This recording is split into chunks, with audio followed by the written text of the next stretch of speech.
हमारी गोष्ठियाँ होती थी गुरुदेव के पास, साधु साधियों की गोष्ठियाँ, और काफ़ी गंभीर विषय भी आते, कभी कभी साधारण विषय भी आते, सब तरह के विषय आते। तो हमारी गोष्ठी हो जाती और गोष्ठी में समाधान अब भी शेष रहता कि और इस पर चिंतन करना है।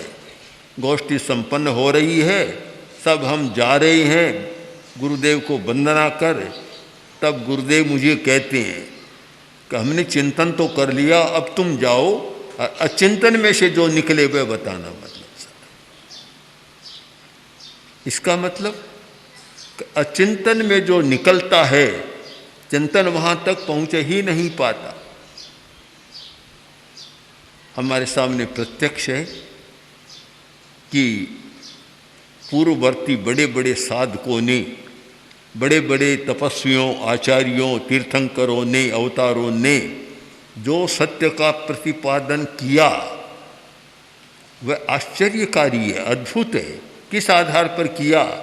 न कोई सूक्ष्म उपकरण था, कोई भी उनके पास माइक्रोस्कोप जैसा सूक्ष्म यंत्र नहीं था, टेलीस्कोप जैसा कोई दूरदर्शी यंत्र भी नहीं था, कोई उपकरण नहीं था, फिर भी इतने सूक्ष्म सत्यों का प्रतिपादन किया। किस आधार पर? अतीन्द्रिय चेतना के आधार पर। धन्वंतरी बहुत बड़े आचार्य हुए, आयुर्वेद के आचार्य। लुकमान बड़े हकीम हुए हैं। ये लोग क्या करते थे? पौधे के पास जाकर बैठ जाते, पेड़ के पास जाकर बैठ जाते और उससे कहते कि तुम अपने गुण धर्म बताओ, तुम्हारी क्या विशेषताएं हैं, तुम किस प्रकार रोग का उपचार कर सकते हो, तुम अपने सारे गुण धर्म बताओ। वहाँ जाकर इतना कहकर संकल्प कर और बिल्कुल निर्विचार होकर बैठ जाते।